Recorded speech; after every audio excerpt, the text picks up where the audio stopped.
Le jour de la Pentecôte, la Pâque du Christ s'accomplit dans l'effusion de l'Esprit Saint qui est manifesté, donné, communiqué comme personne divine. De sa plénitude, le Christ Seigneur répand à profusion l'Esprit. En ce jour de Pentecôte est pleinement révélée la Sainte Trinité. Depuis ce jour, le royaume annoncé par le Christ est ouvert à ceux qui croient en lui, dans l'humilité de la chair et dans la foi. Il participe déjà à la communion de la Trinité sainte. Par sa venue, elle ne cesse par l'Esprit Saint. Elle fait entrer le monde dans les derniers temps. Le royaume déjà hérité, mais pas encore consommé. Nous avons vu la vraie lumière, nous avons reçu l'Esprit céleste, nous avons trouvé la vraie foi. Nous adorons la Trinité indivisible, car c'est elle qui nous a sauvés.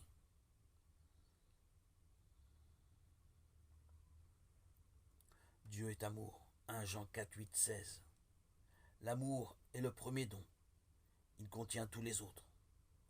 Cet amour, Dieu l'a répandu dans nos cœurs par l'Esprit qui nous fut donné. Romains 5, 5. Parce que nous sommes morts, ou au moins blessés par le péché, le premier effet du don de l'amour est la rémission de nos péchés. C'est la communion de l'Esprit Saint. Corinthiens 13, 13. Qui, dans l'Église, redonne aux baptisés la ressemblance divine, perdue par le péché. Il donne alors les arts ou les prémices de notre héritage. La vie même de la Sainte Trinité qui est d'aimer comme il nous a aimés. Cet amour, la charité, 1 Corinthiens 13, est le principe de la vie nouvelle dans le Christ rendu possible puisque nous avons reçu une force, celle de l'Esprit Saint. Acte 1, 8. C'est par cette puissance de l'Esprit que les enfants de Dieu peuvent porter du fruit.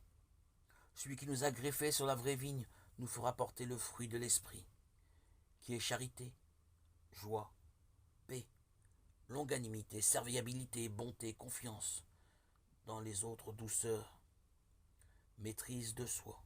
Galates 5, 22, 23. L'Esprit est notre vie. Plus nous renonçons à nous-mêmes, plus l'Esprit nous fait aussi agir.